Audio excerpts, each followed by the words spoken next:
अस्सलाम वालेकुम, मैं हूँ शाज़ेब खानज़ादा। वज़ीर आज़म इमरान खान, वज़ीर कानून फ़रोग़ नसीम, मुशीर बराए एहतिसाब शहजाद अकबर और वज़ीर आज़म के प्रिंसिपल सेक्रेटरी आज़म खान को इंतकामी कार्रवाई के इल्ज़ामात का सामना है। इल्ज़ाम है कि वज़ीर आज़म के दफ्तर से मुखालफिन के खिलाफ केसेस बनाने के गैर कानूनी अहकामात दिए गए। गुज़िश्ता रोज़ साबिक़ DGFIA बशीर मेमन ने हमारे प्रोग्राम में हुकूमत पर संगीन इल्ज़ामात आयद किए। बशीर मेमन का दावा है कि जस्टिस काजी फाइज ईसा के खिलाफ रेफरेंस दायर होने से पहले उन्हें फ़ोन करके वज़ीर आज़म हाउस बुलाया गया। फिर वज़ीर आज़म ने उनसे कहा कि तुम अच्छे केस बनाते हो, इस केस में भी हिम्मत करना। बाद में उन्हें शहजाद अकबर के दफ्तर ले जाया गया तो पता चला कि हुकूमत जस्टिस काजी फाइज ईसा के खिलाफ केस बनाना चाहती है।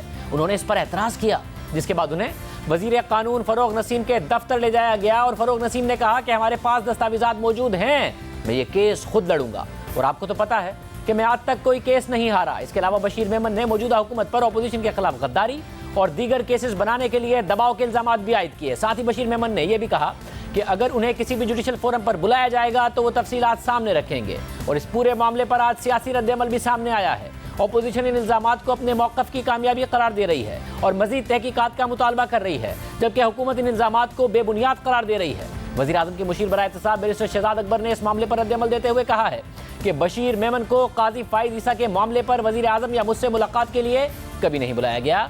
बशीर मेमन और वज़ीर कानून के दरमियान भी कोई मुलाकात नहीं हुई थी। शहजाद अकबर ने कहा कि बशीर मेमन को कभी भी किसी मखसूस फ़र्द के खिलाफ कोई केस शुरू करने का नहीं कहा था। वफाकी काबीना ने FIA को सिर्फ बगावत का एक केस भिजवाया था। फिर आज शहजाद अकबर ने अपने बुकला के जरिए बशीर मेमन को लीगल नोटिस भिजवा दिया है, जिसमें बशीर मेमन से इल्ज़ामात पर माफ़ी मांगने का मुतालबा किया गया है और कहा गया है कि बशीर मेमन 15 दिन में इल्ज़ामात वापस लेकर गैर मशरूत माफ़ी मांगे, वरना 50 करोड़ रुपए हर्जाना अदा करें। और फिर प्रोग्राम कैपिटल टॉक में हामिद मीर से गुफ्तगू करते हुए उन्होंने कहा कि मैंने बशीर मेमन को लीगल नोटिस भेज दिया है, अगर उन्हें इल्ज़ामात वापस नहीं लिए तो उन्हें अदालत में इल्ज़ामात को साबित करना पड़ेगा।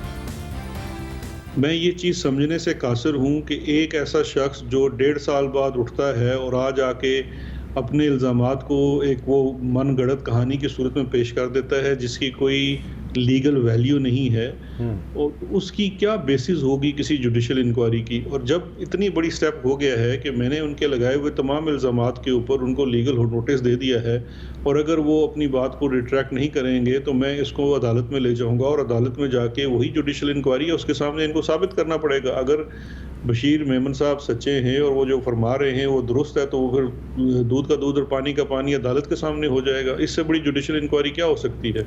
दिलचस्प बात यह है कि शहजाद अकबर ने अपने लीगल नोटिस के पॉइंट नंबर 6 में बशीर मेमन के हवाले से लिखा है कि आपकी बदनीयती और अपोजिशन जमातों के अंदर करप्ट अनासिर के हवाले से आपका हमदर्दी का रवैया आपके अपने इंटरव्यू में से एतराफ़ से जाहिर होता है कि करप्शन के खिलाफ शिकायतों की तहकीकात से इनकार के बाद नैब ने इस मामले का नोटिस लिया और रेफरेंस भी दायर किए। आपने नाकाबिले तरदीद करप्शन मामलात के खिलाफ कार्रवाई आगे नहीं बढ़ाई, जिसके बाद नैब ने तहकीकात की और मुकदमा भी लड़ा। ये साबित करता है कि आप करप्ट अनासिर को पकड़ने के अपने काम में नाकाम हुए। ये अहम बात है जो कि शहजाद अकबर साहब की तरफ से अपने नोटिस में कही गई है। इसी तरह वज़ीर कानून बैरिस्टर फ़रोग़ नसीम ने भी बशीर मेमन के इल्ज़ामात मुस्तरद कर दिए हैं और मौक़िफ़ इख्तियार किया है कि बशीर मेमन के इल्ज़ामात झूठे और बेबुनियाद हैं। बशीर मेमन से जस्टिस काजी फाइज ईसा से मुताल्लिक कोई बात नहीं हुई। आज़म खान, शहजाद अकबर और बशीर मेमन कभी मेरे ऑफिस नहीं आए। फ़रोग़ नसीम ने मजीद कहा कि आज़म खान एक मरतबा कानूनी इस्लाहात पर बात के लिए मेरे ऑफिस आए थे। वज़ीर आज़म इमरान खान, आज़म खान या शहजाद अकबर ने मुझे कभी नहीं बताया कि उन्होंने बशीर मेमन से जस्टिस काजी फाइज ईसा से मुताल्लिक बात की है। हुकूमत बशीर मेमन के इल्ज़ामात को मुस्तरद कर रही है, मगर अपोजिशन का सख्त रद्द-ए-अमल सामने आ रहा है। नून लीग की नायब सदर मरियम नवाज़ ने आज मीडिया से बात करते हुए कहा कि वज़ीर आज़म के ऑफिस में सुप्रीम कोर्ट के जज के खिलाफ साजिश की गई। अदलिया से दरख्वास्त है कि इस मामले को खुद देखें। जो बशीर मेमन साहब की गवाही कल आई है, मैंने कभी पाकिस्तान की तारीख में ऐसा नहीं सुना। लोगों को समझ आ गई है कि सिसिलियन माफियाज क्या होते हैं। ये तो माफियाज के जो डॉन्स होते हैं या जो गैंग्स के सरबराह होते हैं, कभी उन्होंने इस किस्म की हरकतें नहीं की जो प्राइम मिनिस्टर्स ऑफिस को इस्तेमाल करके हो रही हैं। और आप इदारों के सरबराहों को बुलाकर उनको आप ये कह रहे हैं कि नवाज शरीफ के खिलाफ ये मुकदमा करो, उसको गिरफ्तार करो, मरियम नवाज के खिलाफ ये मुकदमा करो। जिस तरह प्राइम मिनिस्टर हाउस के अंदर बैठकर जस्टिस काजी फाइज ईसा के साथ हुआ, जो कि चीफ जस्टिस बनेगा इंशाअल्लाह ताला आने वाले वक्त में, आपने उसके खिलाफ साजिश की बैठकर, आपने कहा उसको गिरफ्तार करो। कभी किसी ने ये सुना? ये बहुत संगीन मामला है। पाकिस्तान की तारीख में ऐसा वक्त कभी नहीं आया। मुस्लिम लीग नून इसको नहीं जाने देगी और हम अदलिया से भी ये रिक्वेस्ट करूंगी कि इस मामले को खुद देखें। इसके अलावा नून लीग के सदर शहबाज शरीफ ने अपने बयान में कहा कि साबिक DGFIA के इंकिशाफात ने मेरे मौक़िफ़ की तस्दीक कर दी है। बहुत पहले कहा था कि नून लीग के खिलाफ नायब नियाजी गठजोड़ है। ये गठजोड़ बेबुनियाद मुकदमात बनाने और कायदीन को जेल भिजवाने के लिए सरगर्म है। नायब नियाजी गठजोड़ की हकीकत और एहतसाब के नाम पर ढोंग बेनकाब हो गया। शहबाज शरीफ ने मजीद कहा कि बशीर मेमन के इमरान नियाजी से मुताल्लिक इंकिशाफात शर्मनाक, अफसोसनाक और काबिल मजम्मत हैं। बशीर मेमन के इंकिशाफात की तहकीकात कराई जाएं और मुलव्विस किरदारों के खिलाफ सख्त कानूनी कार्रवाई की जाए। जानबूझकर मुल्क को अफरा तफरी और इंतशार का शिकार करना गद्दारी है। इसके अलावा पीपल्स पार्टी के रहनुमा सेनेटर मुस्तफा नवाज खोकर ने कहा कि बशीर मेमन के इंकिशाफात ने मुल्क में जारी एहतसाब का पोल खोल दिया। इमरान खान अवामी मसाइल हल करने के बजाय अपोजिशन को मलिया मेड करना चाहते हैं। इमरान खान ने अपने ओहदे का नाजायज इस्तेमाल किया। इमरान खान ने एक सरकारी अफसर को गैर कानूनी अहकामात दिए। मुस्तफा नवाज खोकर ने मजीद कहा कि सरकारी अफसर को गैर कानूनी अहकामात पर अमल करने पर मजबूर करना जुर्म है। इमरान खान के अहकामात गैर जमहूरी और फाशिस्ट जहन की अक्कासी करते हैं। हुकूमत इल्जामात मुस्तरद कर रही है जबकि अपोजिशन मजीद तहकीकात का मुतालबा कर रही है। इस हवाले से मजीद बात करेंगे। हमारे साथ मौजूद हैं वजीर कानून बैरिस्टर फ़रूक नसीम, जिन पर बशीर मेमन ने बराह रास्त इल्जामात लगाए हैं। फ़रूक नसीम साहब बहुत शुक्रिया। फ़रूक नसीम साहब, बशीर मेमन साहब साबिक DGFIA, उन्होंने काफ़ी इल्जामात लगाए जिसमें अहम बात ये थी कि वज़ीर आज़म से उनकी मुलाकात हुई। उसके बाद शहजाद अकबर और उनके जो वज़ीर आज़म के प्रिंसिपल सेक्रेटरी आज़म खान वो आपको के ऑफिस लेके आए उन्हें, और वहाँ पर FIA के जो ऑफिसर हैं डॉक्टर अशफाक अहमद साहब वो भी मौजूद थे, और वहाँ पर उन्हें कहा गया कि जी ये मनी लॉन्ड्रिंग का मुकदमा बनाया जाए। डॉक्टर साहब क्या हकीकत है, क्या मौक़िफ़ है आपका?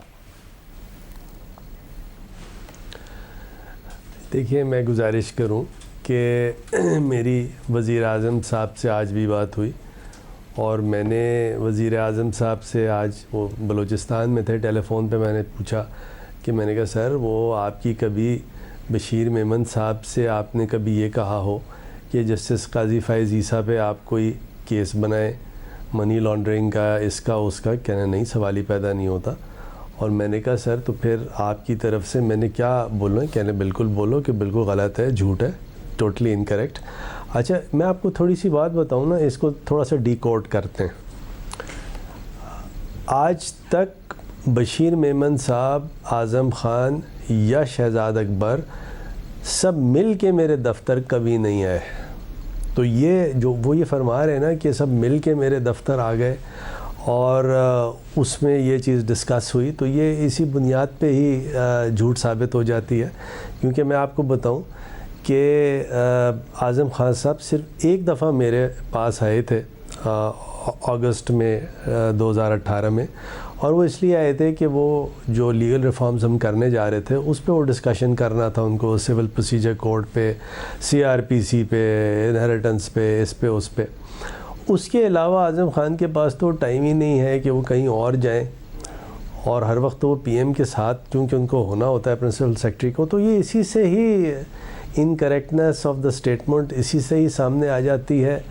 मैं फ्रेंकली स्पीकिंग आपको बताऊं, बशीर मेमन को बड़ी रिस्पेक्ट करता था। मैं समझता था कि अच्छा आदमी है, ईमानदार आदमी है, लेकिन ये स्टेटमेंट्स दे के मुझे तो बड़े अचंभे में मैं चला गया कि क्यों ये इस किस्म की गलत बातें मुंसलिक कर रहे हैं, बोल रहे हैं।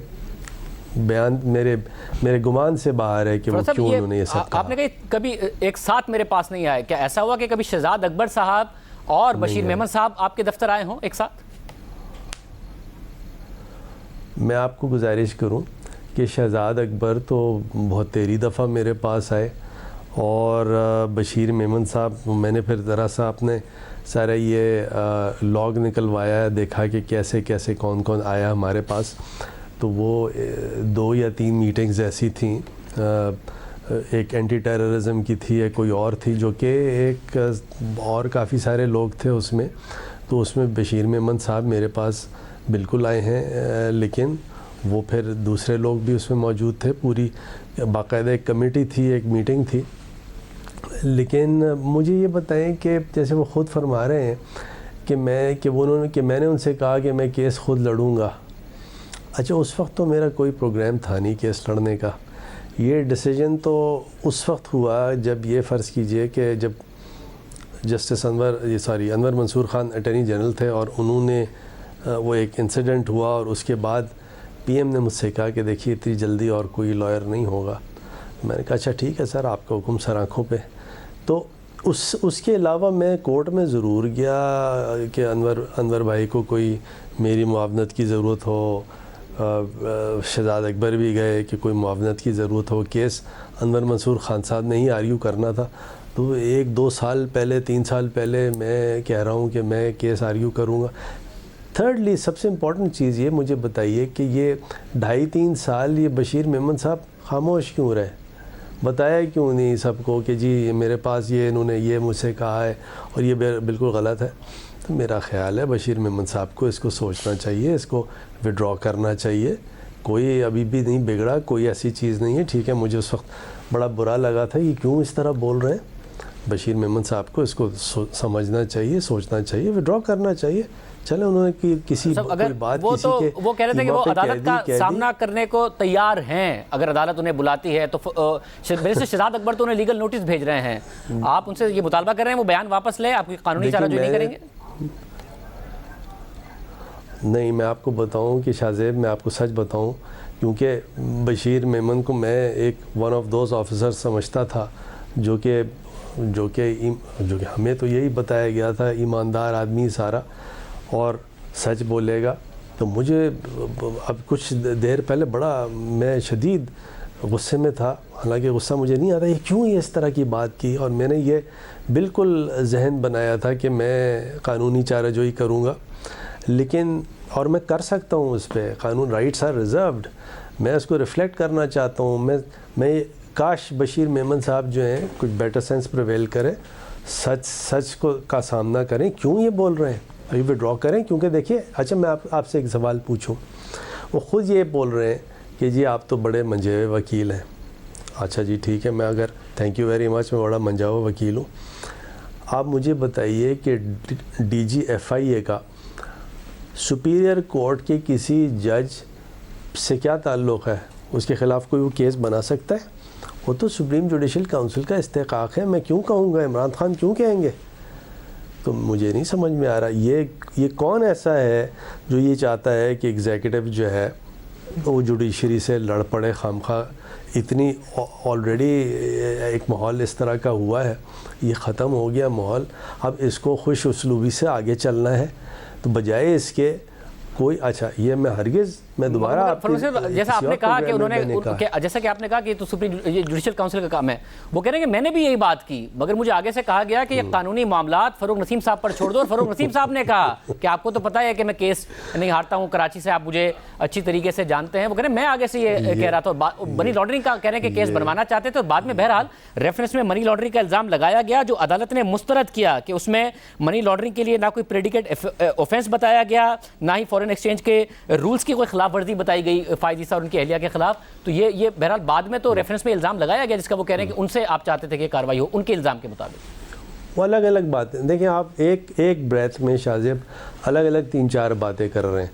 एक तो आप बात ये कर रहे हैं कि मनी लॉन्ड्रिंग का इल्ज़ाम लगा और उसको मुस्तरद कर दिया गया, हम ये डिस्कशन तो नहीं कर रहे, हम तो ये डिस्कशन कर रहे हैं कि क्या बशीर मेमन ने जो कुछ कहा है वो दुरुस्त है, क्या उसकी कोई क्रेडेंस हो सकती है। हम तो सिर्फ इतनी बात कर रहे हैं, या अगर आपने उस रेफरेंस की लीगैलिटी पे और उस पर बात करना है तो चले वो कोई और प्रोग्राम रखेंगे उसका। इस वक्त तो आप ये बात कर रहे हैं कि क्या बशीर मेमन से ऐसी कोई बात हुई, ये तो इसी 2 चीज़ों से नेगेट होती है कि आज़म खान, देखें उन्होंने क्या कहा, आज़म खान, शहजाद अकबर, बशीर मेमन एक साथ मेरे दफ्तर आए, ऐसा कभी नहीं हुआ, ये रिकॉर्ड से डिस्प्रूव होता है। हालांकि बर्डन उन पे एलिगेशन वो लगा रहे हैं, लेकिन हम इसको डिस्प्रूव करते हैं, और अगर ये डिस्प्रूव होता है तो उनकी सारी जितनी जो बात वो कह रहे हैं वो गलत है। और सब जाहिर है आज आपने, क्योंकि आपने कहा आज आपने रखा नहीं है, आज आपने रिकॉर्ड देख लिया है, तो क्या ऐसा कभी हुआ कि FBR के अफसर डॉक्टर अशफाक अहमद, बैरिस्टर शहजाद अकबर और बशीर मेमन की एक साथ आपके साथ मुलाकात हुई हो, ऐसा कभी हुआ? मुझे देखें, क्योंकि उन्होंने बात की है ना आज़म खान की, अब आप देखें, आप रिकॉर्ड की बात कर रहे हैं, मुझे जहाँ तक के याद है कि बशीर मेमन साहब से मेरी कोई ऐसा दोस्ताना नहीं है, दोस्ती नहीं है कि वो, शहजाद अकबर की तो बात दूसरी है, वो आते जाते रहते हैं, कोई उसमें बात नहीं, और काफ़ी उनका आना जाना रहा है मेरे पास, मैं भी उनके पास गया हूँ, just like a younger brother, कोई ऐसा इशू नहीं। Let's focus on what Bashir Memon has said. Bashir Memon ने मैंने जो सुना है वो ये कहा कि वहाँ से पीएम ऑफिस से वो शहजाद अकबर का ऑफिस जो उसी फ्लोर में वहाँ गए, और वहाँ से आज़म खान, शहजाद अकबर, बशीर मेमन एक साथ मेरे दफ्तर आए। इस पे लेट्स स्टिक टू दिस। तो ऐसा कभी नहीं हुआ। मतलब अब आपने बिल्कुल ये जवाब दे दिया लिबर्टी लेते हुए। क्या ऐसा कभी हुआ कि बशीर मेमन, शहजाद अकबर और डॉक्टर अशफाक अहमद, या फिर बशीर मेमन और शहजाद अकबर की आपसे इस इशू पर बात हुई हो, वो एक साथ आप तीनों मिले हों, या फिर अशफाक अहमद के होते हुए आप 4 लोग मिले हों, आज़म खान ना हो? मैं आपसे बात बताऊँ, मैंने तो ये ऑलरेडी कह दिया है कि बशीर मेमन से मैंने कभी ये कोई बात नहीं की कि आप जस्टिस काजी फ़ाइज़ ईसा पे कोई केस बनाए। मैं तो उसी की बात कर सकता हूँ। और जो मैंने शहजाद अकबर से आज बात की, जो मैंने आज़म खान साहब से आज बात की स्पेसिफ़िकली, जो मैंने इमरान खान साहब से बात की स्पेसिफ़िकली, तो मैंने क्लैरिटी से तीनों से पूछा कि सर कभी ऐसा हुआ हो कि कोई डिस्कशन में आप लोगों ने कोई डिस्कशन किया हो, बशीर मेमन साहब से डिस्कशन किया हो कि जी कोई इस तरह का केस बनाना है? कहने नहीं, बिल्कुल नहीं। आज़म खान साहब ने भी क्लैरिटी से मना किया, इमरान खान साहब ने भी क्लैरिटी से मना किया, शहजाद अकबर साहब ने भी क्लैरिटी से मना किया। और फ्रेंकली स्पीकिंग, मैंने कभी इन तीनों हजरात से ये कभी नहीं सुना कि हाँ जी वो बशीर मेमन आए थे, हमने उनसे ये बात की है कि जस्टिस काजी फ़ाइज़ ईसा पे फ़लाँ केस आपने बनाना है या नहीं बनाना है। बल्कि आज़म खान साहब ने तो मुझे अभी ये भी कहा कि ये तो बिल्कुल नॉनसेंसिकल सी बात है, क्योंकि बशीर मेमन साहब तो कोई सुप्रीम जुडिशल काउंसिल के हेड थोड़ी हैं, चीफ जस्टिस ऑफ पाकिस्तान थोड़ी है कि उनसे कोई कहेगा। बात सिंपल ये है, वो क्यों ये बात कर रहे हैं। और मैं आपको बता दूं कि मैं बिल्कुल ये नहीं कह रहा, ये जस्टिस काजी फ़ाइज़ ईसा एक लिटिगेंट थे, उनके सारे supporters, good luck to them. जो भी हुआ वो ये नहीं कर रहे, ये कोई और थर्ड फोर्स ऐसी है, पता नहीं बशीर मेमन साहब ये क्यों कर रहे हैं कि ये एग्जीक्यूटिव जो है वो लड़ पड़े, जुडिशरी लड़ पड़े, नहीं ऐसा बिल्कुल ऐसा नहीं होगा। जब तक इमरान खान साहब में हम लोग हैं, हमें ये मुझे नहीं, गॉड नोस, मुझे शाहजेब नहीं पता, लेकिन जब तक हमें जुडिशरी हमारे सर का ताज है, हम जुडिशरी की ना सिर्फ शाहजेब मैं उन जजेस की रिस्पेक्ट करता हूँ जिन्होंने हमारे फेवर में फ़ैसला दिया, बल्कि उन तमाम इंडिविजुअल जजेस की मैं रिस्पेक्ट करता हूँ जिन्होंने हमारे ख़िलाफ़ फ़ैसला दिया। और किसी ने, देखिए आपके चैनल में किसी ने, मैं नाम नहीं लूँगा, वो भी दोस्त हैं, भाई हैं हमारे, उन्होंने ये फरमा दिया कि मेरा कोई जस्टिस काजी फ़ाइज़ ईसा से कोई झगड़ा, बिल्कुल कोई झगड़ा नहीं है। This is totally nonsense. मेरे दिल में कुछ नहीं है, ना मेरा कोई झगड़ा है, ना कभी था, किसी किस्म की कोई बात नहीं है। This is total nonsense. अब कोई करना चाह रहा है, खामखा मीडिया इसको क्यों इम्पोर्टेंस दे रही है? फिर आपका जो जुमला है कि मैं उन जजेस की रिस्पेक्ट करता हूं जिन्होंने हमारे खिलाफ फैसला दिया, मैं उनकी भी रिस्पेक्ट करता हूं जिन्होंने हमारे हक में फैसला दिया, आप उन जज की भी रिस्पेक्ट करते हैं जिनके हक में फैसला आया? बिल्कुल बिल्कुल। जस्टिस काजी फ़ाइज़ ईसा की, काश आप वो तमाम प्रोग्राम सुनते जिसमें मैंने ये कहा शाहजेब कि मैं, ये कोई हार जीत का केस नहीं है। किसी ने कहा मुझसे जी आप केस जीत गए, मैंने कहा नहीं जी, हार जीत का केस नहीं है। And I wish him luck, I wish his family luck, his wife luck, his kids luck. कोई ऐसा इशू नहीं है। और ये कोई, अगर ये कोई कोशिश कर रहा है ना कि ज़बरदस्ती हमें लड़ाए, हम तो नहीं लड़ेंगे।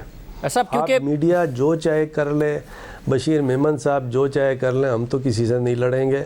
हाँ, बशीर मेमन साहब इसको वापस लें, नहीं तो law will take its own course, its own turn. मुझे बताइएगा बशीर मेमन साहब क्यों ये झूठी बात कर रहे हैं? मतलब अगर जो फॉरेन एसेट्स हैं, इनके मामलात हों, इनको ट्रेस करना हो, मनी लॉन्ड्रिंग के मामलात हो, एफआईए का बहरहाल किरदार है इसको इन्वेस्टिगेट करने का, वो एफआईए के सरबराह थे। ये पूरा का पूरा मामला क्योंकि आपने ऑथराइज किया था ये रेफरेंस का मामला, ये कैसे हो सकता है कि एफआईए के सरबराह से बात भी नहीं हुई और ये सारी की सारी तहकीकात भी हो गई, चाहे वो सरीना ईसा साहबा के एसेट्स के मामलात हों, ये सारे के सारे मामला? मेरी कोई बात नहीं, मेरी कोई बात नहीं हुई बशीर मेमन साहब से। आई एम सॉरी, मेरी बशीर मेमन साहब से कोई बात नहीं हुई। और जहाँ तक कि जो भी इस केस में है वो रिकॉर्ड का हिस्सा है, उस पर मैं कोई डिस्कशन नहीं करना चाह रहा। इसकी वजह यह है कि रिकॉर्ड है, the record speaks for itself. जहाँ तक कि इतनी सी आपने देखें, बात क्या है, बात यह है कि क्या बशीर मेमन से ये कहा गया, देखें वो क्या कह रहे हैं, बशीर मेमन साहब ये कह रहे हैं कि मुझे ये कहा गया कि आप जस्टिस काजी फैज़ ईसा पे केस बना दें। जस्टिस, तो ये पहली बात तो ये है कि ये इसकी कोई क्रेडेंस है, कोई वैल्यू है, उनसे क्यों कहा जाएगा, उनसे क्यों कहा जाएगा। तो मेरी गुजारिश ये है कि ये थोड़ा सा इसको ये समझा जाए, वो ये क्यों ये बात कर रहे हैं, मुझे नहीं मालूम क्यों ये बात कर रहे हैं, लेकिन ये डिनायल आपके पास हम सब का आ चुका है। और फरूख साहब मुझे ये बताइएगा कि आपने कहा कि आपकी तो फ़ायज़ ईसा साहब के हवाले से ना सिर्फ उनके इल्ज़ामात की हद तक बात नहीं हुई, बल्कि वैसे भी फ़ायज़ ईसा के केस के हवाले से बात ही नहीं हुई। तो फिर जो मामला थे, जैसे कि मैं कह रहा हूँ कि FIA का काम है जो बाहर के एसेट्स ट्रेस करना, मनी लॉन्ड्रिंग, फिर आपकी किससे बात हुई थी? क्योंकि रेफरेंस आपने ऑथराइज़ किया इस मामले को जाँचने के लिए कि हाँ जी रेफरेंस बनता है, फिर किससे बात हुई? मेरी FIA के किसी अफसर से कोई बातचीत नहीं हुई, इसके अलावा मैं कुछ नहीं कहूँगा। तो ये इसमें ऐसी चीज़ तलाश ना करें। देखें बात कुछ और हो रही है, आप दूसरी तरफ ना ले जाएं। बात सिर्फ इतनी हो रही है कि बशीर मेमन ने ये कहा है, तो क्या बशीर मेमन ने ये सही कहा, गलत कहा? क्या ये तीनों हजरात, बशीर मेमन, आज़म खान साहब, शहजाद अकबर साहब, ये तीन के तीन मेरे दफ्तर आए जैसे वो फरमा रहे हैं? ऐसा कुछ नहीं हुआ। ओके, वज़ीर आज़म कह रहे हैं कि उनकी बशीर मेमन से बात नहीं हुई, आप कह रहे हैं कि आपकी बशीर मेमन से बात नहीं हुई। ये सारे रेफरेंस बनाने से पहले के मामला थे। आपकी और वज़ीर आज़म की बात हुई रेफरेंस से पहले? आपकी और वज़ीर आज़म की बात हुई थी रेफरेंस भेजने से पहले फ़ायज़ ईसा साहब के खिलाफ? जी हाँ जी, ये आवाज़ आपकी कट रही है। आपका ये सवाल है कि क्या मेरी वज़ीर आज़म से बात हुई रेफरेंस भेजने से पहले? जी हाँ, बिल्कुल हुई।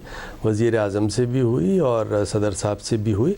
और ये मैंने ऐसे उठा के नहीं भेजा, ये प्रॉपर डिस्कशन रेफरेंस, और ये बिल्कुल क्लैरिटी से था कि ये एक सेंसिटिव मामला है और इसको हमें कोई इसमें हार जीत का फ़ैसला नहीं है।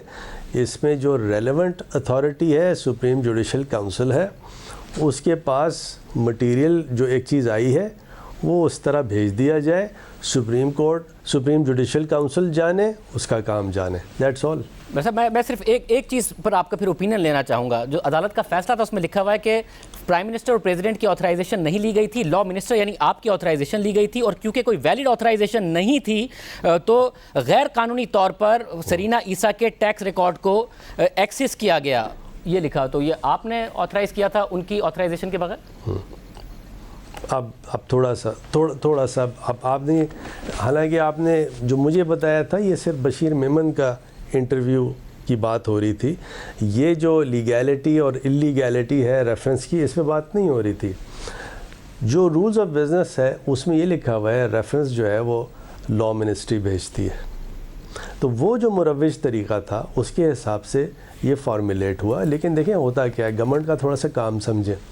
गवर्नमेंट में ऐसा होता है कि जब भी कोई समरी इस तरह की भेजी जाती है तो पहले से जो आपके प्राइम मिनिस्टर या कोई होते हैं स्पेशली इम्पॉर्टेंट केसेस में, उनसे पूछा जाता है, उनको बताया जाता है और इस तरह मामला चलता है। तो मेरे ख्याल में शाहज़ेब, वो अगर आपने लीगैलिटी और इलीगैलिटी और इसकी उसकी बात करनी है, मैं फिर से आपसे कह चुका हूँ, इसके लिए अलग प्रोग्राम रखेंगे। तो आप बशीर मेमन साहब को लीगल नोटिस अभी आप फ़िलहाल नहीं भेज रहे हैं? नहीं, मैं ये सोच रहा हूँ कि बशीर मेमन साहब को इसको कंसिडर करना चाहिए, बशीर मेमन साहब को इसको विड्रॉ करना चाहिए, और अगर बशीर मेमन साहब इसको विड्रॉ नहीं करेंगे तो my rights are reserved. Shahzad Akbar ने तो नोटिस भेज दिया है। बहरहाल मैं एक किसी प्रोग्राम में, मुझे बड़ा गुस्सा था, मैंने उसमें तो कहा मैं भेजूँगा और ड्राफ्टिंग मैंने स्टार्ट कर दी थी, लेकिन थोड़ा सा मैंने इसको रिफ़्लेक्ट किया। बुनियादी तौर पे एक ठंडा आदमी हूँ, मैंने कहा मे बी बेटर सेंस में प्रिवेल विथ हिम, क्योंकि पता नहीं किस लिए उन्होंने ये सारी बातें की हैं, इसका कोई सर पैर नहीं है फ्रैंकली स्पीकिंग। बहुत शुक्रिया। वज़ीर कानून फ़रूख नसीम साहब हमारे साथ मौजूद थे, उनका मौक़िफ़ आपने सुना। प्रोग्राम एक ब्रेक शामिल करते हैं। NA 275 डस्का के बाद कल एक और बड़ा ज़िमनी इंतखाब होने जा रहा है। कराची से कौमी असम्बली के हल्के NA 249 में सेनेटर फैसल बाउडा की छोड़ी हुई नशिस्त पर कल पोलिंग होगी। हल्के में MQM, पीपल्स पार्टी और पाक सरजमीन पार्टी समेत कई जमातें आमने सामने हैं, लेकिन हालिया सर्वेस के मुताबिक असल मुकाबला इस दफ़ा भी तहरीक इंसाफ और नून लीग में होगा। 2018 के इंतखाब में इस हल्के से PTI के फैसल बाउडा ने नून लीग के सदर शहबाज शरीफ को महज 718 वोट से शिकस्त दी थी। हमारे साथ उम्मीदवार मौजूद हैं, पहले हम बात करेंगे अमजद आफरीदी से, उम्मीदवार तहरीक इंसाफ, मिफ्ताह इस्माइल साहब और मुस्तफ़ा कमाल साहब भी हमारे साथ मौजूद होंगे। अमजद आफरीदी साहब बहुत शुक्रिया। अमजद आफरीदी साहब, तहरीक इंसाफ बहुत ज़्यादा वादे करके जीती, उसके बाद भी वादे करती रही। फैसल बावड़ा साहब पानी का मसला हल करने की बात करते थे, मगर अब भी तमाम सर्वेज में सबसे बड़ा मसला पानी की अदम फराहमी है। सूरज और सफाई के नाक़िस इंतजाम हैं। फैसल बावड़ा साहब कहते थे मैं सफाई कराऊंगा। तो अभी तक आपके जो साबिक उम्मीदवार थे उन्होंने जो मसाइल हल करने का वादा करके इलेक्शन लड़ा था वो हल नहीं हुए, तो आप क्या कह रहे हैं कि आप अब हल कर देंगे? देखिए, बिस्मिल्लाहिर्रहमानिर्रहीम। शाहज़ेब भाई, जिस तरह से आपने बताया, फैसल वाडा साहब पाकिस्तान तहरीक इंसाफ 2018 के बाद उन्हें यहाँ पर काम करने का मौका मिला। हालांकि जो मसाइल और जो पानी के सीवरेज के जो इलाकाई मसाइल वो बल्दियाती नुमाइंदों के मसाइल थे। ऑलरेडी नून लीग के 4 चेयरमैन यहाँ से थे, उन्होंने काम नहीं किया। ये चेयरमैन काउंसलर के काम थे सीवरेज सफाई उसके, मगर फिर भी पाकिस्तान तहरीक इंसाफ के 40 से 50 करोड़ के फ़ंड लगे। हल्के की हालात ये थे, ये तकरीबन गुज़श्ता 20 साल से नज़रअंदाज हल्का था, तो उस पर हमारा जो फ़ंड लगा वो कुछ जगह पर लगा, तबाह हाली ज़्यादा थी तो वो पूरा कवर नहीं कर पाए। मगर अल्हम्दुलिल्लाह 20 साल बाद किसी ने काम कराया तो वो पाकिस्तान तहरीक इंसाफ ने इस हल्के के अंदर काम कराया। उसी पर लोग हमें रिस्पॉन्स भी कर रहे हैं। और दूसरी बात, मैं यहाँ का लोकल और रिहायशी हूँ यहाँ का, मैं यहाँ के मसाइल ज़्यादा जानता हूँ। मैं गुज़श्ता 20 से 22 साल से रहता हूँ इस बल्दिया में। मेरे घर पर भी पानी 1 महीने बाद आता है, तो ये सारे ज़ाती मेरे मसाइल हैं। बाहर से आया हुआ शख्स जिसे यहाँ के मसाइल का पता नहीं, तो वो ना ही उसके पास वसाइल है। हमारे पास वफाकी हुकूमत है वसाइल के लिए, और नीचे जो सूबाई हुकूमत थी उन्होंने 14-15 साल से घर पर बैठे रहे, उन्होंने कोई काम नहीं किया। अभी उनसे काम शुरू कराया है तो गुज़श्ता 15 दिन में। आफरीदी साहब, आप क्या वजह हुई कि आप एक कारकुन भी रहे हैं, आपके घर में भी आप कह रहे हैं आप यहीं रहते हैं और महीने में 1 दफ़ा मुश्किल से पानी आता है, तो 2.5-3 साल में ये मसला क्यों नहीं हल करा पाए आप? क्या पार्टी की क़यादत को बता नहीं रहे थे, या फैसल बावड़ा साहब को नहीं बताते थे कि भाई आपका हल्का है, मेरे घर में पानी नहीं आता है, इस मसले को हल कर दें? देखिए, हम प्योरिटी की बुनियादों पर करते, मेरे से ज़्यादा हालात ख़राब थे इत्तेहाद टाउन के, आबदाबाद के और ज़िया कॉलोनी के पीछे 19 डीप पंपिंग स्टेशन हो गया, UC 35 का मतलब, वहाँ पर पानी का काम कराया। जितने हमारे पास फ़ंड थे हमने उन पर काम किया प्योरिटी की बुनियाद पर। हमने कोई किसी की ना मर्ज़ी के साथ कोई फ़ंड लगाया। इसके अलावा 30,000 से ज़्यादा हमने एहसास प्रोग्राम में रजिस्ट्रेशन कराई, बग़ैर किसी लासानियत के, बग़ैर किसी कौमी के। हमारे एक भी MNA या MPA को एक बंदे की रजिस्ट्रेशन नहीं करा सका, ना ही वहाँ पर कोई परचम लगाया गया, ना ही कोई बिला किसी तफरीक के हमने 30,000 से ज़्यादा लोगों को रजिस्ट्रेशन कराए और 12-12 हज़ार रुपये भी दिए। तो हमने काम कराए यहाँ पर, जो हमसे पहले काम नहीं हुए थे ये 20 साल से। मगर आफरीदी साहब, फिर ऐसा क्यों है कि ज़्यादातर पानी का अब भी मसला है जी, ज़्यादातर वोटर्स जो हैं वो जब सर्वे हुआ तो उन्होंने कहा कि हमने अभी तक फैसला नहीं किया है। 2 सर्वेज में तहरीक इंसाफ ज़्यादा पॉपुलर ज़रूर है, मगर ज़्यादा बड़ी तादाद उन्हीं लोगों की है तीनों सर्वेज में जिन्होंने फैसला नहीं किया है। तो अब कन्विंस नहीं थे अब से कुछ टाइम पहले तक वोटर्स, अब आपने कन्विंस कर लिया है कि हाँ जी अब आप काम करा देंगे, अब जो वादे किए हैं वो पूरे कर देंगे? बिल्कुल, मैं यहाँ का रिहायशी हूँ, मैं यहाँ के मसाइल बेहतर तरीके से जानता हूँ। मेरी वज़ीर आज़म साहब से भी मुलाकात हुई थी, मैंने उनसे बाकायदा से यहाँ के मसाइल डिस्कस किए। मैंने कहा हमें यहाँ पर हॉस्पिटल चाहिए, हमें यूनिवर्सिटी चाहिए, पानी का इशू है सबसे बड़ा हमारा, तो उस पर काम किया जाए। वज़ीर आज़म साहब से जब मेरी मुलाकात हुई लास्ट टाइम, तो मैंने हल्के के मसाइल असम्बली में जाने से पहले वज़ीर आज़म साहब के सामने रखे। गुज़श्ता 2 पार्टियाँ पहले भी नून लीग को 2 बार यहाँ से MNA बन सके, एजाज शफी साहब मरहूम, तो कोई काम नहीं हुआ।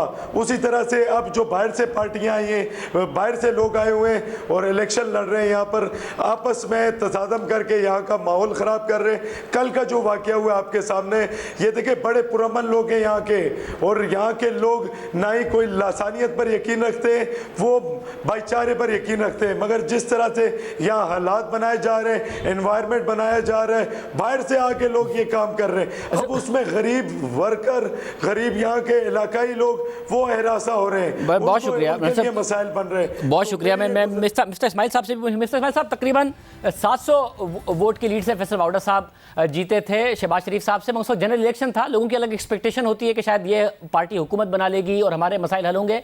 अब क्यों वोट देंगे लोग आपको? अगर आप इलेक्शन जीत भी जाते हैं, क्या मसाइल हल कर लेंगे इनके? देखें, गुजारिश ये है कि पीपल्स पार्टी ने और पीटीआई ने, जो वफाकी और सूबाई हुकूमत थी, इन्होंने कोई काम नहीं किया। 4 साल 3 साल से फैसल वाडा साहब ने जितने वादे किए थे कोई वादा पूरा नहीं किया, और खान साहब ने जो होशरुबा महंगाई लेकर आए हैं, जो ख़ास तौर पे बल्दिया के गयूर अवाम को एक तबाही के नहज पे ले आई है, और फिर बेरोज़गारी की वजह से तनख्वाहें नहीं बढ़ रही। तो खान साहब की कोई ऐसी परफॉर्मेंस नहीं है, और इन्होंने फैसल वाडा साहब ने वादा किया था कि हम पानी देंगे, वो भी नहीं दिया। तो इनको वोट देना तो अपना वोट ज़ाया करना है फिर से।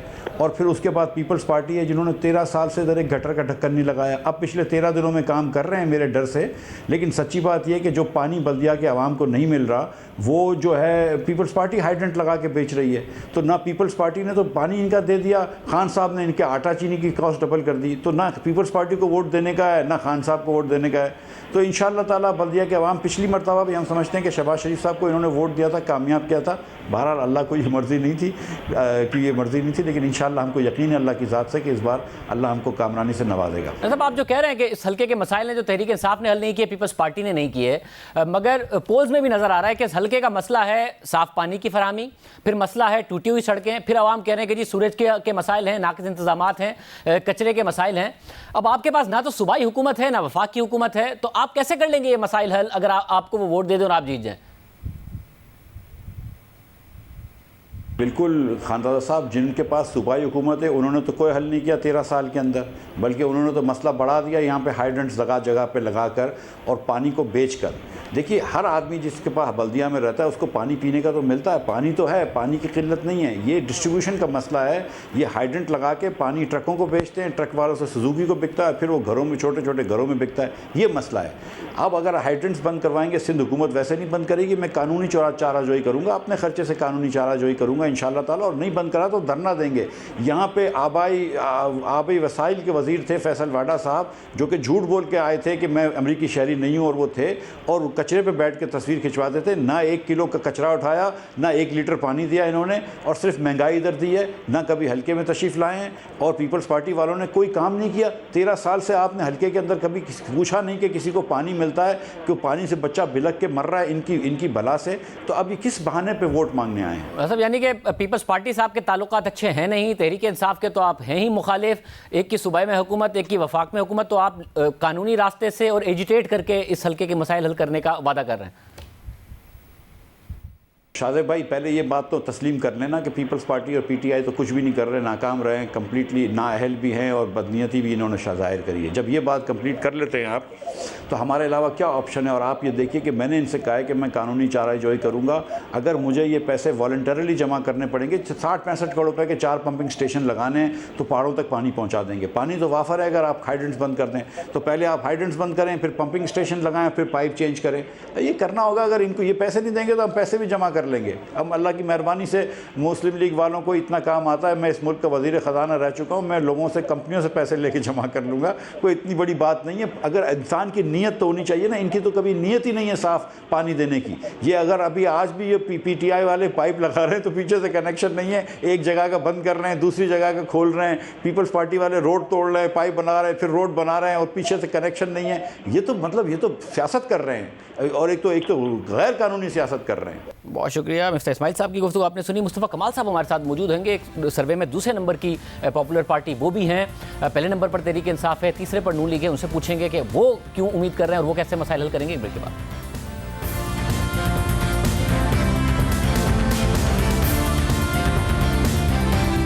कराची के हल्का NA 249 में कल अहम इलेक्शन है। हमारे साथ पाक सरजमीन पार्टी के सरबराह मुस्तफ़ा कमाल साहब मौजूद हैं। मुस्तफ़ा कमाल साहब बहुत शुक्रिया। मुस्तफ़ा कमाल साहब, पल्स कंसल्टेंट के सर्वे में आप एक सर्वे में 17% पाक सरजमीन पार्टी पॉपुलर है, तहरीक इंसाफ 19% है, यानी कि आपकी पॉपुलैरिटी इस सर्वे में वहाँ पर नज़र आ रही है। मगर बाई इलेक्शन है, आप वादा करते हैं कि कराची के अवाम के मसाइल हल करेंगे, मगर इस बाई इलेक्शन में आप कैसे करेंगे कि अवाम आपको वोट दें? ना सिंध में आपकी हुकूमत है, ना मरकज़ में आपकी हुकूमत है, और उन दोनों हुकूमतों पर आपकी तनकीद है कि इन्होंने ना कराची के मसाइल हल किए हैं ना करेंगे? देखिए, यहाँ पर जो हालात हैं ना इस NH 249 में, वो शायद पाकिस्तान के जितने भी अर्बन सेंटर हैं उसका सबसे बदतरीन हल्का है ये। आई थिंक आपको मैं बताऊं कि 3.5 लाख तो सिर्फ वोटर हैं यहाँ पे, 3.25 लाख, तकरीबन 15 से 20 लाख यहाँ पर इंसान रहता है इस कॉन्स्टिट्यूंसी में।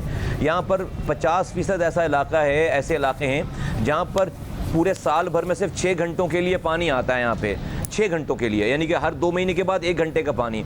यहाँ ये वो इलाका है जो आपका सवाल है उसका जवाब मैं अगर दूँ इस तरह कि ये एरिया ऐसा नहीं था जब मैं छोड़ कर गया था। मैंने यहाँ पर मैं पानी की लाइन लेकर आया, 60 लाख गैलन पानी की लाइन, आज उसके ऊपर 25 हाइड्रेंट बने हुए, 178 इलीगल कनेक्शन है। अब ये सब कुछ जो है वो यहाँ के किसी ठेले वाले ने या किसी दुकानदार ने नहीं कर लिया है, सब कुछ यहाँ के पावरफुल लोगों ने, जो MPA बने, जो चेयरमैन बने, जो MNA बने, जो कि यहाँ पे सियासी पार्टियां रही हैं, उन सब के असर और रसूख से ये पानी चोरी करके इनको बेचा जा रहा है। फिर यहाँ पर हॉस्पिटल बनाकर गया था मैं, 100 बेडेड हॉस्पिटल, उस कार्डिक हॉस्पिटल था, 11 साल हो गए उसका ताला खोलकर आज तक उसको शुरू नहीं कर सके। मैं स्टेडियम बना के गया था, सड़कें और पार्क। मैं ये समझता हूँ कि शायद मैं अगर इंटेंशन को क्वेश्चन ना करूँ अगर, तो मैं समझता हूँ कि हुक्मरानों को सही गाइड करने वाले लोग ही नहीं है। मुस्तफ़ा कमाल वो आदमी है जिसको अल्लाह ताला ने उस ओहदों से गुजारा है, वो काम सिखाया है, जो कि मसाइल समझता भी है और उसका हल भी जानता है। तो मैं अगर उस जगह पे चला जाऊंगा जहां पर हुक्मरान बैठते हैं, उस पार्लियामेंट में चला जाऊंगा,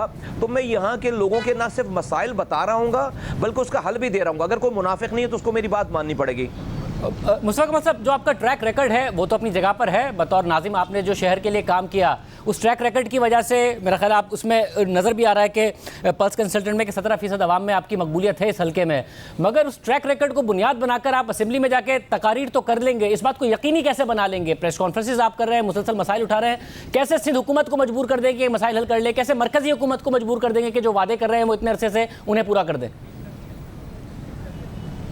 देखिए शाहज़ेब साहब, हमें जो है ना आज अगर आप इस कॉन्स्टिट्यूंसी की को अगर बेस बना के आपसे बात करूं, अगर आप चूँकि प्रोग्राम इस पे कर रहे हैं, मेरा ये कहना है कि हमें चोरों ने नहीं लूटा। फ़र्ज़ करें कि ये पानी जो बल्दिया टाउन का पानी 60 लाख गैलन पानी चोरी होकर उन्हीं को बेचा जा रहा है। हमें चोरों ने नहीं लूटा जो पानी चोरी करने वाले हैं, बल्कि हमारा जो चौकीदार था, जिनको अपने वोटों से चौकीदार बनाया था, उसने ही चोरों के साथ मिलकर घर का दरवाज़ा खोला है। तो जिसका चौकीदार चोरों के साथ मिल जाए उस घर को लूटने से कौन बचा सकता है? लोगों को अपना चौकीदार बदलने की ज़रूरत है, चोरों के पीछे भागने की ज़रूरत नहीं। चोर का काम है चोरी करना। लोगों को अपना चौकीदार बदलने की ज़रूरत है, जिनको अपने वोटों से चौकीदार बनाता है। अगर चौकीदार सही है तो वो उस घर की रखवाली करेगा। ये पानी जो आज मौजूद है, जो कि इन्हीं बल्दिया टाउन वालों को, इन्हीं NH 249 वालों को, इत्तेहाद टाउन वालों को और मोमिनाबाद वालों को टैंकर के जरिए मिल रहा है। यही पानी उसमें ये पाइपलाइनों में, उनके नलकों में आ सकता है पानी, कोई चौकीदार सही हो। अगर लोग मुझे ये जिम्मेदारी देते हैं, अल्लाह मुझे ये चाहता है कि अगर मैं यहाँ पर मेरे पास ये जिम्मेदारी आए तो मैं पहरेदारी करूंगा। लोग रातों में वोट देकर सो रहे, मैं रातों में जागने वाला आदमी हूँ। मैंने शहर कराची रातों में जाग कर बनाया है। हाँ, मेरे पास वो मेयर जैसे अख्तियारात नहीं होंगे, लेकिन जो काम है, जो चोरी होकर हो रही है, उस चोरी को तो मैं रोक सकता हूँ। और फिर जहाँ हुक्मरान बैठते हैं, जहां पर कराची का रोना रोया जाता है, वहां पर जब मैं होऊंगा तो मुझे मसाइल पता भी हैं और उसका हल भी पता है। जो नहीं करेगा, मेरी बात नहीं मानेगा, वो फिर पाकिस्तान में एक्सपोज होगा। ये जो लोग बारिशों के बहने के बाद आते हैं, ये सैलाबों में आते हैं, ये यहाँ पर कोई आफत आ जाए तो पूरी टीमें उतर जाती हैं, पैकेजेस आ जाते हैं। ये ड्रामा नहीं चलेगा। मुस्तफा कमाल के होते हुए फिर ये ड्रामा नहीं चलेगा। आप देखें कराची की कोई आवाज़ कहाँ है? कभी कोई आकर ट्विटर पे कराची साफ करता है, कभी कोई फेसबुक पे कराची साफ करता है, कभी कोई आकर पैकेज देके चला जाता है। सब ने मिलकर लूटा है। अभी यहाँ पर सारी पार्टियों का यही हो गया ना पूरा गठजोड़ कि भाई कुछ भी हो जाए मुस्तफा कमाल को नहीं आना चाहिए। लोगों को ये गलत राह दिखा रहा है, यानी कि लोगों को हमारी चोरियां बता रहा है। अच्छा, आपने कैंपेन की है, उधर जो सर्वेज हुए उसमें एक बड़ी दिलचस्प बात है, हर हल्के में एक अनडिसाइडेड वोटर होता है जिन्होंने फैसला नहीं किया होता। वो इस हल्के में तीनों सर्वेज में बहुत ज़्यादा नजर आया है। किसी भी जमात की मकबूलियत से ज़्यादा वो वोटर है जिसने फैसला नहीं किया हुआ कि वो किसे वोट देगा। आपको लग रहा है आपकी कैंपेन से आप कन्विंस करने में कामयाब हुए हैं उस अनडिसाइडेड वोटर को कि आपको वोट दे और आप इस हल्के के मसाइल हल कर सकते हैं?